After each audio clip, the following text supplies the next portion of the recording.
এই হচ্ছে সেই কৃষ্ণা টিস্যু, যার বিরুদ্ধে অসংখ্য মানুষের অভিযোগ নদীকে ধ্বংস করার।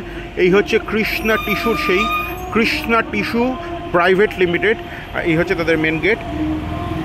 এদের বিরুদ্ধে অভিযোগ হচ্ছে সাধারণ মানুষের নদীকে ধ্বংস করার। 16 কোটি টাকা বার্ষিক প্রফিট, কিন্তু 40 লক্ষ টাকা দিয়ে একটা তারা পিউরিফায়ার মেশিন কিনছেন না বা লাগাচ্ছেন না, যাতে নদীটি সুস্থ থাকে। এই হচ্ছে সেই কৃষ্ণা টিস্যুর প্রোডাকশন ইউনিট।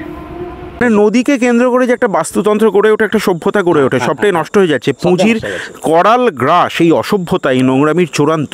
আমি কৃষ্ণা টিস্যুর কারখানা দেখাবো এবং লোকেশন আপনাদেরকে বলে দিই। বর্ধমান শহর থেকে কাটোয়া যাওয়ার পথে মোটামুটি 65 কিলোমিটার রাস্তা, সেখানে নরজা বলে একটি জায়গা আছে। ওই ধরে নিন বর্ধমান শহর থেকে 12-13 কিলোমিটার হবে। রাস্তার ওপরেই কৃষ্ণা টিস্যু কারখানা তো অবশ্যই চলবে, মানে মানব সভ্যতার বিকাশের জন্য কারখানা তো অবশ্যম্ভাবী প্রয়োজন, কিন্তু প্রকৃতিকে বা নদীকে ধ্বংস করে না। আমি ব্যক্তিগতভাবে এই আন্দোলনের সঙ্গে একদম সর্বতোভাবে আছি এবং আপনাদেরকে অনুরোধ করব যে প্রত্যেক দর্শক বন্ধু, আপনারা আমার পরিবারের সদস্য, একদম এই বার্তাকে ছড়িয়ে দিন। আমি সাধারণ এখানকার ভদ্রমহিলাদের সঙ্গে একটু কথা বলে তাদের জীবন যন্ত্রণা কী সেটা বুঝে নেওয়ার একটু চেষ্টা করি। পশুর কথা দিয়ে শুরু করেছিলাম, পাশবিক। দেখুন, মানে ক্রাইসিসটা এমন জায়গায় পৌঁছেছে যে মানুষের পাশবিকতার বিরুদ্ধে পশু, মানে শেয়াল আর কুকুর, তারা এক হয়ে যাচ্ছে, মহাজোট তৈরি হচ্ছে। এইভাবে প্রকৃতি ধ্বংস হলে কিন্তু আমরা বাঁচব না। আমাদের কর্তব্য প্রকৃতিকে রক্ষা করা, আমাদের কর্তব্য নদীকে রক্ষা করা। এই আন্দোলনের সঙ্গে সর্বতোভাবে আছি। আপনাদের কাছে আরও একবার আমি হাত জোর করে অনুরোধ করছি, কবির সৌরভ, আপনারা আমার পরিবারের যারা সদস্য প্রত্যেকেই আন্দোলনের সঙ্গে থাকুন, এই বার্তা ছড়িয়ে দিন। জলে চান করতে পারি না, এক কথা। জল বাগরে পুকুর, দিন পরের পুকুর সে না নামতে দিতে পারে বাবা। জল বাগরে আমরা চান করতে পারি না, দুটো শাক সবজি না গেলে জলে শাকে জল দিতে পারি না, পুকুর থেকে জল এসে দিতে হয় বাবা। একটা কথা, আমার স্বামী জল খেতে খেতে আমার স্বামীর হাতে পায়ে ঘা হয়ে গেছে বাবা। আমার স্বামী ভালো কর্ম করতে পারে না, ওই ঘা ফা নিয়ে ওকে হাসপাতালে দেখায়, তারপর আমার ভালো হয়, কোনো রকম করে দিয়ে আবার জল খেতে আবার ওইগুলো হয় বাবা। আমাদের জল নিয়ে সমস্যা, আমাদের হোলির সময় তো একটা পর্ব আছে বাবা। হোলির সমস্যা তো চান রং টং মাকে নদীতে চান করতে পারি না বাবা। পুকুরে চান করতে যাই, পুকুরে তো মনে সব বলতে পারে। পরে বাড়িতে নিজস্ব কল বা কিছু নেই? হ্যাঁ আছে বাবা, কল টিপে চান করে সব যেতে বলো কি, পুকুর থাকলে নদী থাকলে স্বাভাবিক। হ্যাঁ, নদী থাকলে নদীতেও যাবো চান করতে বাবা। সবারই তো কল নেই, সামর্থ্য নেই। দিদি সরে আসুন। সবারই তো সামর্থ্য নেই কল করার। এই যে আমি যেরকম নতুন বাড়ি করেছি, এখানে আমার খুবই অসুবিধা হয়, নদীতে নামতে পারি না, নদীর জলে কিছু করতে পারি না। আমার ছোট ছেলে আছে, চান করতে পারে না। ওই পুকুরে অনেক পুকুর, অনেক দূর পুকুরে, ব্যক্তিগত সম্পত্তি, সেগুলো নামতে দেয় না বা কিছু। হ্যাঁ, এরকমই একটা। একজন হচ্ছে যে বাউরি সম্প্রদায়ের মানুষ, সে হচ্ছে লাশ হয়ে ফিরে এসেছে। এই চারপাশের গ্রামগুলোতে খোঁজ করলে ঠিক এইভাবেই হচ্ছে যে অনেক মানুষকে পাওয়া যাবে। আজকে নদীর ধারের যে জীববৈচিত্র্য বলতে এটাই বোঝায় যে এখানে শেয়ালের বসবাস ছিল। আজকে নদীতে কোনো রকম তারা খাদ্য না পেয়ে একেবারে গ্রামের ভিতরে ঢুকে যাচ্ছে, এবং কুকুর এবং শিয়ালের যারা অহিনকুল সম্পর্ক ছিল তারা আজকে সহাবস্থান করছে মানুষের জন্য কুকুর আর শিয়াল ঐক্যবদ্ধ হচ্ছে। এবং এটাই হচ্ছে যে বারে বারে প্রমাণ হচ্ছে মানুষ কর্তৃক মানুষের যে শোষণ, সেই শোষণ হচ্ছে যে আরও বড় আকারে দেখা দিচ্ছে। এবং মানুষ হচ্ছে যেটা অতীতে যেটা বুঝতো না, সেই কথা আজকে সাধারণভাবে তারা বুঝে যাচ্ছে। যে আমরা কোনো নিষ্ঠুর ঘটনার বর্ণনা দিতে গিয়ে জেনারেলি বলি, সাধারণত বলি জান্তব ঘটনা বা পাশবিক ঘটনা, কিন্তু আমি জানি না যে পশুরা এত নির্মম হয় কিনা। আমি দাঁড়িয়ে আছি কাটোয়ার রাস্তায়, বর্ধমান শহর থেকে কাটোয়া যাওয়ার রাস্তায় করজনা চটি বলে একটি জায়গা আছে। সেখানে অতি সুন্দর একটি নদী, খড়ি নদী। 154 কিলোমিটার বিস্তৃত একটি মায়াবী নদী, দুকৌল ঘেঁষে তার প্রচুর গাছ, কাশের বন, অপরূপ প্রাকৃতিক সৌন্দর্য। আমাদের ভারতবর্ষে আমরা নদীকে মা বলি, নদীকেন্দ্রিক সভ্যতা। ভারতবর্ষ কেন, সারা পৃথিবীতেই একদম সভ্যতার সূচনা লগ্ন থেকে, আদি লগ্ন থেকে নদীর দুপাশে মানব সভ্যতার বিবর্তনের সঙ্গে নদী অঙ্গাঙ্গিভাবে জড়িত। এই নদী আজকে ধ্বংস হচ্ছে। এই নদীর জল আজকে দূষণের শেষ মাত্রায় গিয়ে পৌঁছেছে। থাকতে পারিনি, জানেন, ঘরে বসে থাকতে পারিনি এই খবর পাওয়ার পর। অশেষবাবুরা আছেন, তপনবাবুরা আছেন, আশিসবাবুরা আছেন, ওনাদের কাছ থেকে খবর পেয়ে আমি আর থাকতে পারিনি, চলে এলাম আপনাদের কাছে এই ঘটনা তুলে ধরতে। কারণ কোনো মেইন স্ট্রিম মিডিয়া বা কোনো ইন্ডিপেন্ডেন্ট মিডিয়া আমি জানি না দেখাবে কিনা। আমি প্রত্যেককে অনুরোধ করবো এই খবর প্রত্যেকে সাধ্যমতো দেখান। একটি নদী, মায়াবী একটি নদী, কাঁচের মতো স্বচ্ছতার জল, দুকুলে তার অজস্র গাছ, অজস্র পশু পাখি সেখানে চড়ে বেড়ায়, সেই গাছ, সেই বনভূমিতে, তৃণভূমিতে অজস্র পশু, সেখানে তৃণভোজী পশু, অজস্র মানুষ। সেই নদী নষ্ট হচ্ছে, কেন নষ্ট হচ্ছে একটু বুঝে নেওয়ার চেষ্টা করব। এবং আমি প্রত্যেককে অনুরোধ করব, প্রত্যেকে এই নদী বাঁচাও আন্দোলনের সঙ্গে অবশ্যই থাকুন, দলমত নির্বিশেষে থাকুন, ধর্ম বর্ণ নির্বিশেষে থাকুন, এবং প্রতিবেদনটি দয়া করে শেষ পর্যন্ত দেখুন। যারা প্রথমবার আসছে, যদি সম্ভব হয় যারা প্রথমবার আসছেন আপনারা সাবস্ক্রাইব করুন। অশেষবাবু, আপনার সঙ্গে একটু কথা বলবো, আপনি যদি কাইন্ডলি একটু আসেন। আমরা তো এই সুন্দর নদীর ধারে দাঁড়িয়ে আছি, অপূর্ব সুন্দর এই নদী। আমি শুনছিলাম যে এখানে গলসি থেকে এই নদীর সূচনা কালনা পর্যন্ত 154 কিলোমিটার। এই নদীর বিষয়টা একটু বলুন, কেন দূষিত হচ্ছে, কি ব্যাপার? গলসির মারো থেকে কালনার, আমার ক্যামেরা ফিক্স আছে, একটু সরে আসুন। আচ্ছা ঠিক আছে। গলসির মারো থেকে কালনার মালতীপুর ঘাট পর্যন্ত বিস্তীর্ণ এলাকা জুড়ে এই খড়ি নদী প্রবাহিত। এখন নদী আপন বেগে পাগলপাড়া, এটা অতীত থেকেই চলছে। এই নদীকে ঘিরে একটা অভূতপূর্ব সভ্যতা এই সমগ্র এলাকায় গড়ে উঠেছে। এখানকার নানান রিচুয়ালস, গ্রামের ছেলে মেয়েদের বিয়ে দিলে তাদের নদীর ধারে নিয়ে এসে স্নান করতো, নানান উৎসব অনুষ্ঠান নদীকে ঘিরে হতো, এবং নদীটাকে কার্যত তারা মানে প্রফেট, দেবতার মতো দেখতো তারা। এরকম একটা অবস্থা একসময় বিরাজ করতো। এমনকি এই যে বিস্তীর্ণ এলাকা আপনাকে বললাম, এর একটা বড় অংশ জুড়ে, যেটা ডিভিসির কমান্ড এরিয়ার মধ্যে পড়ে না, সেখানকার জল RLI করে, রিভার লিফট ইরিগেশন করে লেফট ফ্রন্টের সময়ে জল তুলে নেওয়া হতো, নিয়ে চাষ করা হতো। আজকে কি ট্র্যাজেডি জানেন? আজকে ট্র্যাজেডি হচ্ছে এই যে সেই জল যেখান থেকে নিয়ে যাচ্ছে এবং যে জমিতে দিচ্ছে, সেই জমির ধানগুলো হলুদ হয়ে যাচ্ছে। কেন হলুদ হয়ে যাচ্ছে? এই জন্যে জমির মানে এন্টায়ার খড়ি নদীর জলটা দূষিত হয়ে গেছে। মানে এই ধান তো সারা বাংলা, সারা ভারতের মানুষ খায়। একদম একদম, তারাও ক্ষতিগ্রস্ত হচ্ছে। অবশ্যই। এবং সবথেকে বড় কথা যে আমাদের বর্ধমান জেলা শস্য গোলা, বর্ধমান জেলায় পেডি মুভমেন্ট চিরকাল একটা গতি ছিল, লেফট ফ্রন্টের আমলে একটু বেশি হয়েছিল, মানে অনেকটাই অগ্রগণ্য ভূমিকার জায়গায় ছিল। সেই ধানকে এরা হচ্ছে যে নষ্ট করে দিচ্ছে। একদম কালো কালো দানাওয়ালা ধান তৈরি হচ্ছে, হলুদ হয়ে যাচ্ছে পুরো গাছ। ফলে প্রোডাকশান রেট কমে যাচ্ছে, কোয়ালিটি কমে যাচ্ছে। ফলে তারা কৃষক হচ্ছে বঞ্চিত হচ্ছে, সাংঘাতিকভাবে ক্ষতিগ্রস্ত হচ্ছে। এটা যেমন একটা দিক। অন্য দিক থেকে বিভিন্ন মানে গৃহপালিত যেসব পশু আছে, যাদেরকে এখানে স্নান করাতো, নামানো যাচ্ছে না। নামালে তাদের নানান ধরনের চর্মরোগ হয়ে যাচ্ছে। মানুষ স্নান করতে গেলে তাদের চর্মরোগ হয়ে যাচ্ছে। এই নদীকে ঘিরে ধরুন ব্যাপক মাছ চাষ ছিল, ব্যাপক মাছ চাষ ছিল, একটা অর্থনীতি চলছে একদম। একটা পুরো rural economy depends on river, খড়ি রিভার। সেই নদীর কোনো মাছ এখন বেঁচে নেই। একটা অদ্ভুত রকমের মাছ এসছে, হেলিকপ্টার মাছ। যে মাছ কি করছে না, সমগ্র মাছকে তো ধ্বংস করছেই, আবার বন্যার সময় ওভারফ্লাডেড হয় যখন, সেই হেলিকপ্টার মাছ অন্য পুকুরে চলে যাচ্ছে, গিয়ে অন্য মাছকেও সে খেয়ে নিচ্ছে। ফলে নদীকে ঘিরে যে বৃহৎ পুষ্করিণী আছে, তাদের ইকোনমিটাও ধ্বংস হচ্ছে। আবার এই খড়ি নদীকে ঘিরে যারা মাছ চাষ করতো, ধরুন আপনার যত এগিয়ে যাবেন আপনি মন্তেশ্বরের দিকে, সমসপুর, লোহনা, ঘুনি, পূর্বস্থলী, সাতপোঁতা, বিস্তীর্ণ চন্দনপিড়ি, মানে চকদবাড়ি, একটা বিস্তীর্ণ এলাকা। বর্ধমান সদরের নেড়াগোয়ালিয়া, অসংখ্য এলাকা। ভাতারের তো বিশাল এলাকা, পুরো ভাতার ব্লক, বর্ধমান সদর 1 ব্লক, মন্তেশ্বর ব্লক, পূর্বস্থলী 1, 2, কালনা 1, সমগ্র জায়গায় এই ক্ষতিটা হচ্ছে। এটা 3 ধরনের ক্ষতি। এক হচ্ছে গৃহপালিত পশুর ক্ষতি, দ্বিতীয় হচ্ছে ধান চাষের ক্ষতি, মাছ চাষের ক্ষতি। মাছ ধরে যারা বাইরে করতো, তারা মাছ ধরতে পারছে না। ফলে দলে দলে গ্রামের ছেলেরা চলে যাচ্ছে বিভিন্ন জায়গায় পরিযায়ী শ্রমিকের কাজ করতে। গ্রাম পুরুষ শূন্য হয়ে যাচ্ছে, একদম পুরুষ শূন্য হয়ে যাচ্ছে। ফলে মেয়েরা প্রচণ্ডভাবে যন্ত্রণা ক্লিষ্ট হচ্ছে।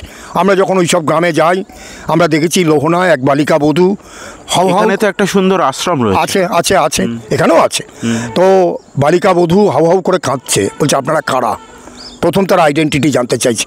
আমরা বলছি আমরা কোনো পলিটিক্যাল পার্টির লোক না, আমরা চাই খড়ি নদী আবার পুরনো জায়গায় ফিরে আসুক। কিন্তু পুঁজি এমনই নির্মম, এমনই নিষ্ঠুর, এমনই নৃশংস যে এরা নদীর গতিপথকে পর্যন্ত পরিবর্তন করে দিয়েছে।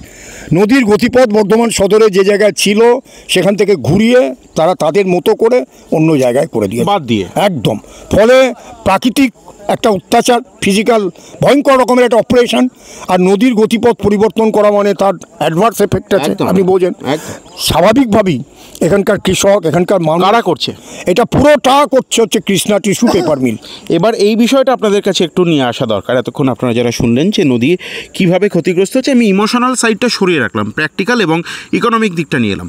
কারা করছে? আমি বলছিলাম পাশবিক না, মানুষ করছে এই সমস্যাটা, এই নোংরামিটা মানুষ করছে। কারা করছে সেটা জানবো। একেবারে কৃষ্ণা টিস্যু পেপার মিল, এদের সারা ভারতবর্ষে 3টে মিল আছে। তার অন্যতম বৃহত্তর মিল হচ্ছে নরজার মিল। এই নরজার মিল তারা করার সময় নদীর গতিপথ পরিবর্তন করেছে। নদীতে যে পিউরিফায়ার মেশিন, ওদের কারখানার ভিতরে যে পিউরিফায়ার মেশিন আছে সেই মেশিন ওরা ব্যবহার করে না। আবার করে কি, যখন ডিপার্টমেন্টাল বিভিন্ন ইনকোয়ারি হয় ওরা সেই দিন সুন্দরভাবে এই জল এটাকে বন্ধ রেখে ওদের ওই মেশিনটি চালিয়ে দেখা যে দেখুন সব কিছু কারখানার বর্জ্য জল, দূষিত জল, সেটা নদীতে এসে মিশে নদী শেষ হয়ে যাচ্ছে। 16 কোটি টাকা টার্ন ওভার। এক্স্যাক্টলি 16 কোটি টাকা প্রফিট, নট টার্ন ওভার।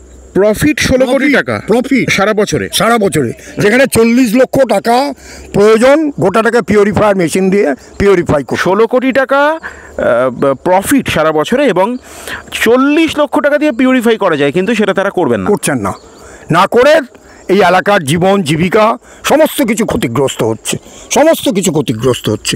এর বিরুদ্ধে আমরা আপামর মানুষ, রাজনীতি দল নির্বিশেষে আমরা সবাই মিলে ঝাঁপিয়ে পড়েছি। ইতিমধ্যে আমরা একটা কনভেনশন করেছি, আমরা প্রতিটা ব্লকে ব্লকে মিটিং করেছি, ব্লক ভিত্তিক কমিটি গঠন করেছি। আমাদের জেলা সম্পাদক আছেন এখানে আশিস মিশ্র, আমাদের সভাপতি আছেন। এই কৃষ্ণা টিস্যু এরা কি প্রোডাকশন করেন? এরা মূলত পেপার ওরিয়েন্টেড বিজনেস করেন। আচ্ছা, এদের আর কোথায় এদের হাওড়ার এক জায়গায় আছে। আচ্ছা, আর একটা আমাদের রাজ্যের বাইরে, সাদার্ন ইন্ডিয়া। আমি ঠিক লোকেশনটা এই মুহূর্তে আপনাকে বলতে পারছি না। আচ্ছা, আপনি জানতে চাইলে পরে নিশ্চিত জেনে বলে দেবো। তো এদের এখানে একটা বড় প্রোডাকশন ইউনিট একদম, এবং এরা এখানে জল দূষিত করছে। আপনারা অথরিটির সঙ্গে কথা বলেছেন?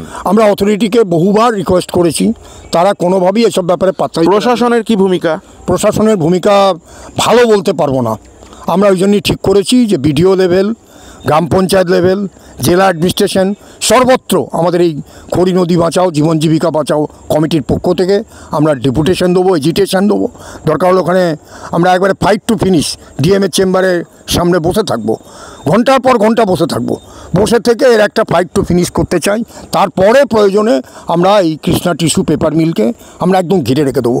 আমরা কারখানা বন্ধ হোক চাই না, আমরা উৎপাদন বন্ধ হোক চাই না, কোনো মানুষের কাজ চলে যাক চাই না, কিন্তু আমরা চাই সমগ্র মানুষের জীবন জীবিকা যাতে সুস্থ থাকে, স্বাভাবিক থাকে, যাতে আগের মতো নদীকে সহজ সরল স্বচ্ছ স্বাভাবিক হিসাবে আমরা দেখতে পাই, যাতে সমস্ত মানুষ সুস্থভাবে বাঁচতে পারে, সেই অবস্থা ফিরিয়ে আনুক। আমি পরিবেশবিদ নই, কিন্তু এই যে এত বন্যা, এই বন্যার কবল, এইভাবে প্রত্যেক জায়গায় নদীকে, আমাদের কাছে আরও অনেক খবর আছে, উত্তরবঙ্গ থেকে দক্ষিণবঙ্গ সর্বত্র নদীকে যেভাবে বাদ দিয়ে ডিভাইড করে দেওয়া হচ্ছে।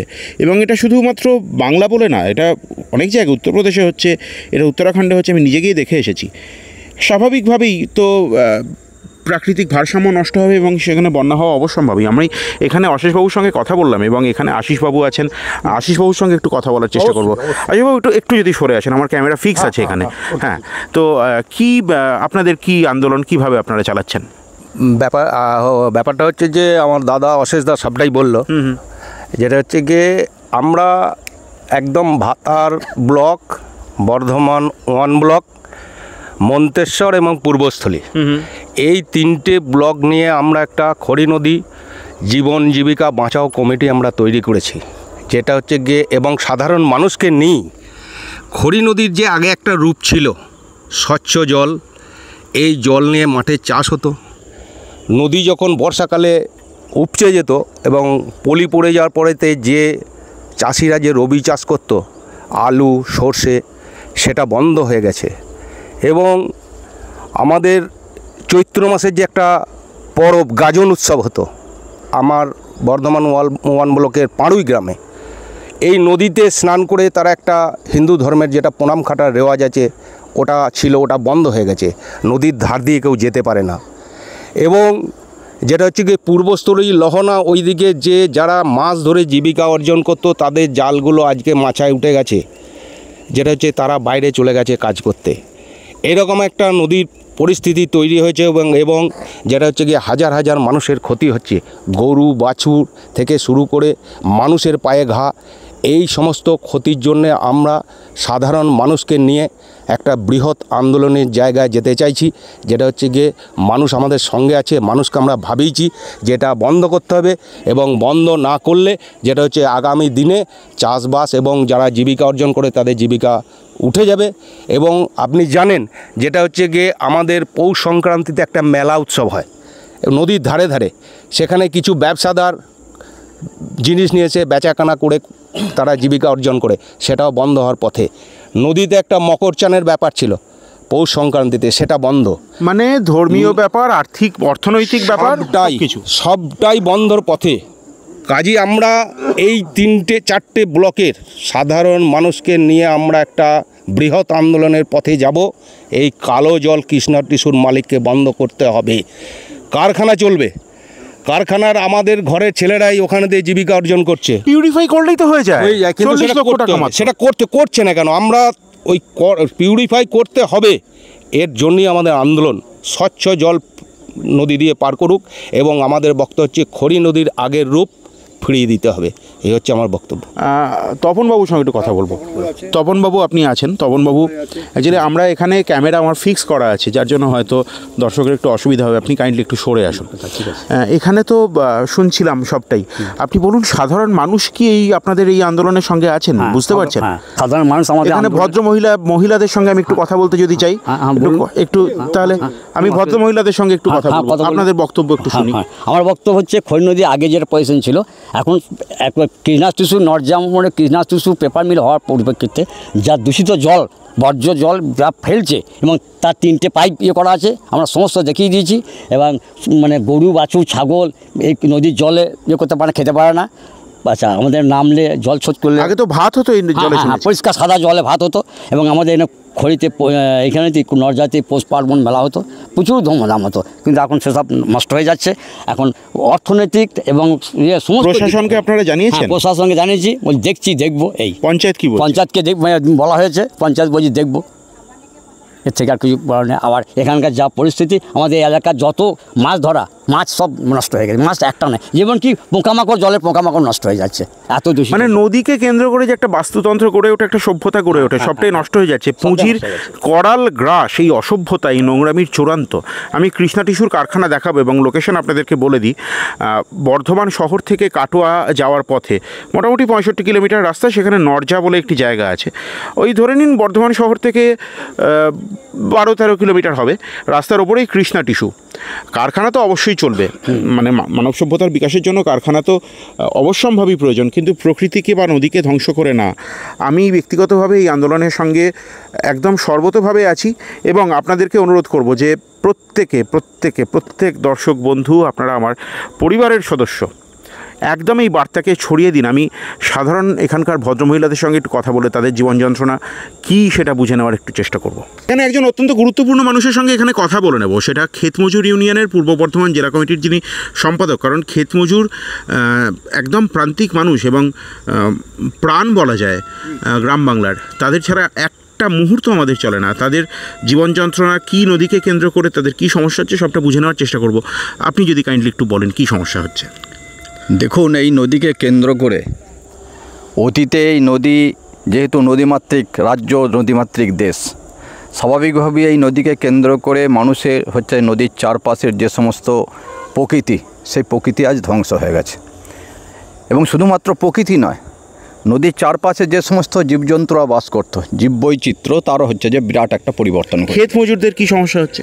ক্ষেত মজুরদের সমস্যা হচ্ছে এটাই যে এই নদী থেকে যে জল তুলে চাষ হতো সে রিভার লিফটিংয়ের মধ্য দিয়েই হোক বা অন্যভাবেই হোক, রিভার ইরিগেশন যা আছে তার মধ্য দিয়েই হোক, আজকে এই যে দূষণের ফলে এই জল যদি জমিতে দেওয়া যাচ্ছে, সে জমিতে কোনো রকম ফসল হচ্ছে না। স্বাভাবিকভাবেই নদীর চারপাশের জমিগুলো আজকে হচ্ছে যে পতিত হয়ে পড়ে আছে।